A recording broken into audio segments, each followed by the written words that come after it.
Right, அடுத்ததான practice இப்போ நாங்கள் ஆரம்பிக்கிறோம். பாருங்கள், திரும்ப இந்த பேண்ட் ஒழுங்குபடுத்தப்பட்டிருக்கு. இப்போ கொமாண்ட் முதல்லேருந்து திரும்ப ஆரம்பிக்க போகிறாரு. ரைட், ஆரம்பிங்க.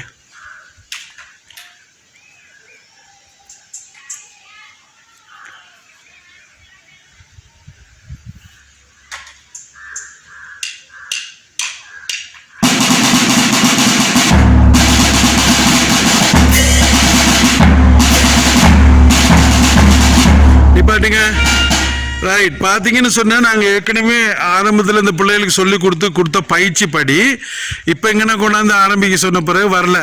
பார்த்தீங்க தானே, இதே நீங்கள் பாடசாலையில் என்ன செய்ய வேண்டி வரும், பயிற்சி கொடுக்கும்போது இது நடக்கும், இந்த ஃபெயிலியர்.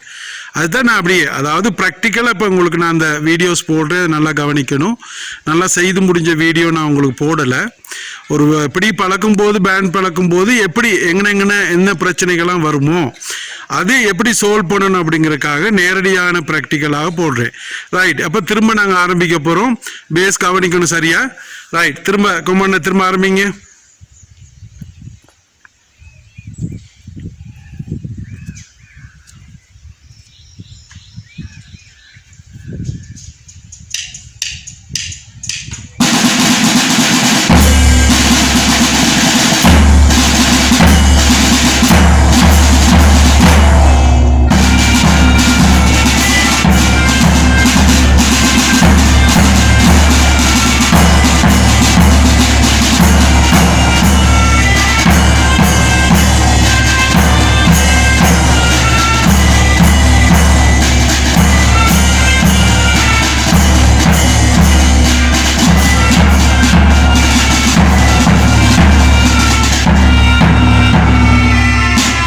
ரைட், இப்போ இதில் பார்த்தீங்கன்னா ஸ்டார்ட் பண்ணுறதோடைய பேஸ் கொஞ்சம் குழம்பிச்சுன்னு நினைக்கிறேன்.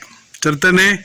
இப்போ பேஸ் குழம்பிச்சு. அடுத்து ஸ்டார்ட் பண்ணிவிட்டு ரோலிங் இன்னும் கொஞ்சம் சரியாக அடிக்கணும். நம்ம பயிற்சி பண்ண ரோலிங் நீங்கள் இப்போ வாசிக்கலை, அப்போ அந்த ரோலிங்கை சரியாக அடிங்க.